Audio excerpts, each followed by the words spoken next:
Hey guys, welcome to another episode of the Nihongo Master podcast. It's Azra, your podcast host, here with another fun and exciting podcast episode on the theme of Japan travel.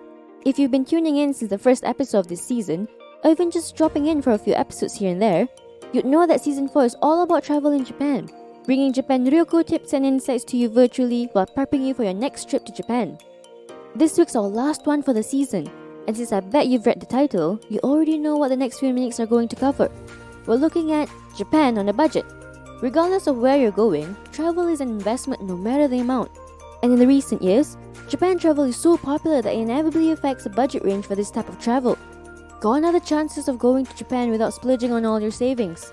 Gone are the chances of going to Japan without splurging all your savings. Or so you thought. It's definitely not impossible. It's 100% possible to experience this culturally rich island nation without breaking the bank. Coming from the girl who's been constantly traveling in the country for over 2 years and still not have to touch the emergency savings. That's one thing about me. I've traveled tons of cities in Japan before, but just the start of the year, I've got up and left Tokyo to jump from city to city to live a working holiday lifestyle. And I can assure you that you don't have to save up for years to explore Japanese cities. So we're going to look at 5 categories of budget Japan travel: accommodation, transport, attractions, food, and entertainment. Take this as a recap episode of the topics and grammar language we covered so far in the season, so prepare your notebooks. We're getting right into the first category of budget Japan travel: saving on accommodation. This is a close second biggest expense for any travel, right after flights. Our season 4 episode 14 looked at the various types of Japanese lodgings, from the most traditional end to the modern, techno-savvy ones. If you haven't checked that one out yet, and are curious about what your options are, give that short episode a listen. Anyway, because Japan has limited space with such a high population, the nedan, to mean cost, for housing skyrockets quite a bit. Us travelers can't escape that because those high costs transfer over into tourism. But look on the bright side, even in the most expensive cities like Tokyo, you always have options. Let's just look at the basic option: hotaru, hotels. You have hundreds of options there. Everything from the 5-star luxury ones to the budget business hotels. You're looking at anything from over $1,000 a night to as low as $30 or $40 a night. If you want to cut it down even more, go to the famous capsule hotels, or kapuseru hoteru in Japanese. This can go down to as low as $20 a night. So not only are you getting a great deal, but you're also experiencing one of the most unique and popular types of Japanese accommodation. In our Japanese Unique Lodgings episode, we talked more about that. Another option is the one I use as often as hotels: Airbnb. You'd be surprised at the types of apartments, and houses you can get for a budget price. This type of accommodation is especially great if you're traveling as a group or family. Instead of booking 2 or more hotel rooms, you're just booking 1 apartment. Even if you're a solo traveler, Airbnb has private rooms or bunk bed listings available too, usually as cheap as capsule hotels and hostels, but with a more intriguing environment. Alternatively, for the more adventurous travelers, or ryokosha in Japanese, out there, go for couchsurfing. While it's not as big of a community here in Japan as compared to the rest of the world, there still is an active couchsurfing community. You're cutting out your accommodation expenses completely, experiencing the culture firsthand, and you get to make a friend or two. Couchsurfing is usually the ideal choice for solo or pair travelers, but if you're traveling as a family or a group, and all of you are animal lovers, give pet sitting a shot. Similar to couchsurfing, where the community is not as big, you will get to save costs on accommodation while having a furry pal to keep you lot company. On top of that, you get the whole homey, cozy atmosphere of a loving local home. Regardless, we all need a roof over our heads during the trip. Oh, speaking of needs, does anyone remember our grammar language we learned in season 4 episode 2? Hitsuyo ga aru and iru. Yasui shukuhaku shisetsu wo sagasu hitsuyo ga aru. I need to find a cheap accommodation. But first, to book any accommodation, okane ga iru. I need money. Here's a quick vocab recap. Nedan, cost. Hotaru, hotel. Kapuseru hoteru, capsule hotel. Apato, apartment. Ryokosha, traveler. Yasui, cheap. Shukuhaku shisetsu, accommodation. Sagasu, to find. Okane, money. Our second category of budget Japan travel is saving on transport.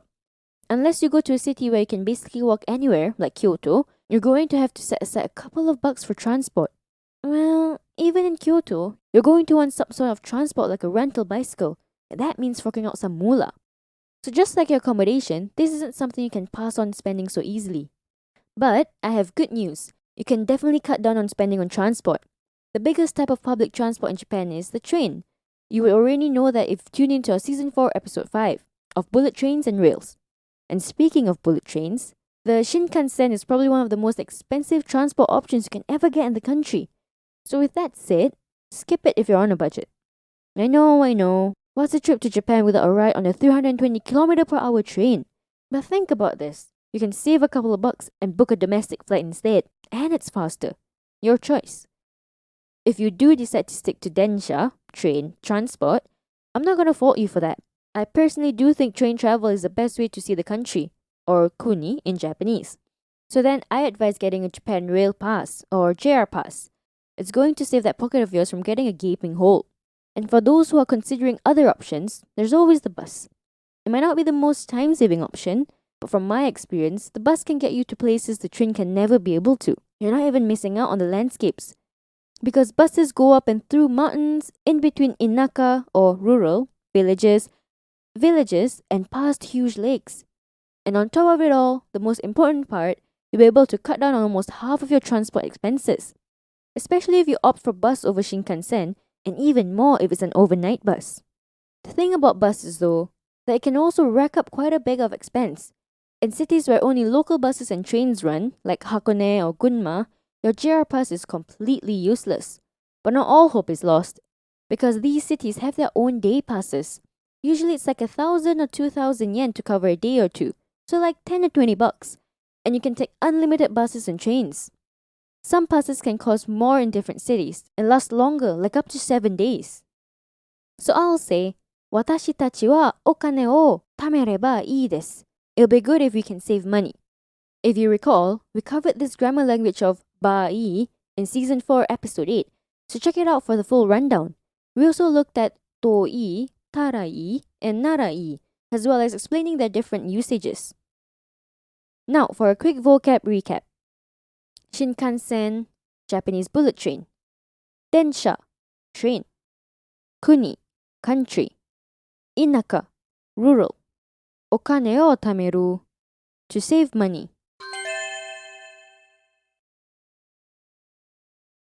By the way, if you haven't checked out our official website yet, why not give it a browse? At Nihongo Master, we offer efficient Japanese lessons that are quick, easy, and fun for Japanese language learners of all levels, from beginners to advanced. Our smart tools will assist you in areas where you need a little bit of a push and congratulate you on the ones you've aced. With a community of over 50,000 Japanese students, you're not alone on your learning journey. Make new friends and improve together with our point system, collecting points as you go along. Ask away any questions you have on our group discussion pages. There's sure to be others as well as our Japanese instructors that are quick to answer. You can also take Nihongo Master with you on the go and learn Japanese as you trot the globe. Practical, right? If you manage to already cut down on the first two expenses, maybe you've already cut down enough to be able to freely spend on attractions. But if not, we're going to look at saving on attractions. The best part about traveling is going around sightseeing, or kanko in Japanese, and going to kanko shigen, tourist attractions. The worst part about it is that the tourism industry have exploited those places by demanding some sort of fee to it, whether it's an entrance fee or an attraction ticket. But in Japan, not every attraction is charged. Some are free. In fact, if you look for them hard enough, you'll find quite a lot of them that are muryo, to mean no charge in Japanese. Skip the paid observation decks people rave about on social media and go to the free, underrated ones. Temples, tera, and shrines, jinja, are usually free. Maybe except the big popular ones, but even then, the entrance fee is no more than 500 yen, around $5. Dig a little deeper and you might even find that some attractions have free admission days. Museums, or hatsubutsukan in Japanese, often do have a free admission day, whether it's once a month or for specific holidays. But we're not all lucky to be able to catch that one day of the month or season. So a lot of us have to just rely on sightseeing combo tickets and special offers. You can find them anywhere. online, at ticket centers and train stations, and tourist information desks. Because Japan is such a hotspot for tourism, there's an insane number of bundles to save a couple of bucks. A popular special offer usually involves entrance tickets with a discounted transport or a free pass. If you're lucky, you might even find one with meals included.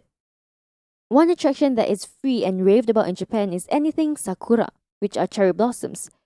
If your next Japan trip is planned for spring, check our Season 4 Episode 7, Sakura Spotting, for the when, where, and what to do. これは最高だ! 一番綺麗と思う. Did you catch what I said? I said that's the best, it's the prettiest in my opinion. We looked at superlatives in Season 4, Episode 15, so get your bite-sized grammar lesson by tuning to that episode now. We're going to recap the vocab now. Kanko, sightseeing. Kanko shigen, tourist attractions. Muryo, free. Tera, temple. Jinja, shrine. Hakubutsukan, museum. Saiko, the best. Kirei, pretty. Our next category looks at saving on food. Yes, this might ultimately be the hardest thing to do regardless if it's during travel or not. I'm really not the best person to be giving advice on saving money on food, because I'm one to splurge on it. Happy belly, happy life. Isn't that how the saying goes? No? Japan's a foodie heaven, from cafes and restaurants to izakayas, Japanese-style bar, and traditional dining like ryote and kappo. I'm not going to dive too deep into this since we already did in Season 4, Episode 3, Munch Away at These Japan Eateries. The places we talked about in that episode aren't necessarily the cheapest. I mean, a whole kaiseki ryori, traditional multi-course Japanese meal, isn't the best way to save money. And you're going to spend at least 1,500 yen at cafes, which is like 15 bucks. For some of us, that's expensive. For others, that's cheap as hell. But hey, I'm telling you we can cut down even further. I mean, you could go for lunch deals at cafes which can save you a couple of hundred yens. But first off, to cut down even further, we have the konbini, short for convenience store. It's not the healthiest choice, but konbini food is probably what I live off of when I'm short on cash for the week. You can get a decent filling meal for anything between 200 yen to 500 yen. Burgers, curries, sandwiches, pastas, you name it. If you don't want to completely sacrifice your diet, level up to local food chains that sell donburi, rice bowls, or curry. You can get them for less than 500 yen, so about 5 bucks. Local ramen shops offer their bowls for less than 1,000 yen, so about 10 bucks. And I've been to some where they're only 500 yen, 5 bucks. Some chain restaurants like Otoya offer teishoku style food, which is like a traditional set meal with rice and miso soup for bargain price. For the same price, you can get a couple of plates of sushi at a kaiten sushi, conveyor belt sushi, chain shop. I see some Japanese people ordering dozens of plates for themselves, but I myself can't eat more than 5 plates. Your last option is to cook if you have a kitchen at your accommodation. This really does save a lot of money. But hey, not everyone wants to cook on holiday. It's supposed to be a leisurely vacation after all. It's good to know that it's an option, isn't it? At the end of the day, just make sure you don't tabesugiru and waste all that money. Tabesugiru means to eat too much. We covered this grammar language in our Season 4, Episode 4's Study Saturday. Too much or not enough. Here's a quick vocab recap. Izakaya, Japanese-style bar. Kaiseki ryori, multi-course traditional Japanese cuisine. Konbini, convenience store. Donburi, rice bowls. Teishoku, traditional Japanese set meal. Kaiten sushi, conveyor belt sushi. I didn't want to add this category in at first, but what's a holiday without some entertainment? Be it a couple of drinks at the pub or some local activities. Speaking of local activities, I shortlisted 4 of my top favorite quirky travel activities to do in Japan. Check it out in Season 4, Episode 12. On top of Mario go-karting and theme cafes, we talked about purikura, Japanese photo booths that print out picture stickers that make great cheap souvenirs. See, there are cheap thrills that you can get in Japan. Karaoke doesn't have to cost a bomb either, contrary to popular belief. If you go during the day, they have cheaper rates compared to nighttime. The one I like to go to in Shibuya, Tokyo, also includes an unlimited drink bar during my karaoke time slot. The cheaper rate thing also applies to other types of entertainment like bowling, billiards, and eigakan, cinemas. When you go during the peak hours, they can go up to twice the price of the off-peak ones. So for me, I take advantage of my flexible schedule and have day outs during the week and stay in during the weekends. Not only do I avoid the crowd, but I also pay almost half less. And drinking, the part we've been waiting for. Just like how cafes have lunchtime sets and entertainment places have off-peak hour rates, bars and pubs have happy hour. Some places start happy hour as early as 12 p.m.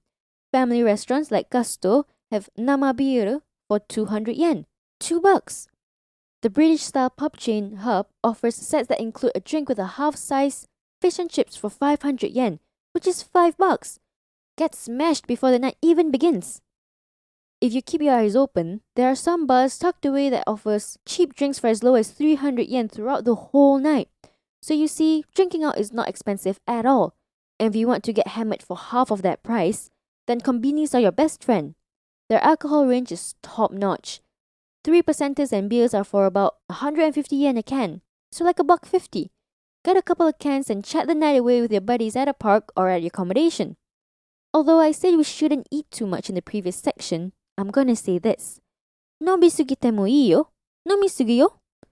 It's okay to drink too much. Let's drink too much. If you're wondering how the grammar works here, check out Season 4, Episode 11 for a step-by-step guide. But first, you need the tear form, and we cover that in Season 4, Episode 13. Give these 2 episodes a listen for your bite-sized grammar lessons. Let's take a look at our last vocab recap for the night. Purikura, Japanese photo booths. Eigakan, cinemas. Namabiru, draft beer. Nomisugiru, to drink too much. So you see, Japan doesn't have to be an expensive holiday, but to each their own as to what's considered expensive and what's considered cheap. It's always great to know we can save a penny or two. If you're interested in exact figures and breakdown of a Japan trip, head over to the Nihongo Master blog for more, as well as other similar topics like these. What do you think of this kind of recap episode weaved into a topic? And what are you most excited about when it comes to Japan travel? Tell us your thoughts by commenting on our social media platforms. You can find us on Twitter, Facebook, and Instagram. And if you're keen on picking up some more Japanese for yourself, pop onto our official website, nihongomaster.com, to learn more. While you're at it, why not get yourself a subscription?